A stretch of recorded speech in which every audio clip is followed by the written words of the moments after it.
రింతలు లెక్క చేయకు, పళ్ళున్న చెట్టుకు అలవాటేగా. కలత చందకు చందమామకే ఏటేట చవితికి నిందలేగా. ఓటమన్నది గురువు కదరా, ఓర్పుతో నువ్వు గెలవవా. రేపుకే దిక్సూచి నిన్న రెక్కలే చుక్కానిరా. నీరు నేల ఆకాశం నీపై చూపెను పాశం.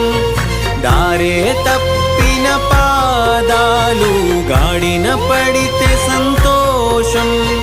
తరతరాల చెమట చుక్కలు లాల పోసెను భూమికే.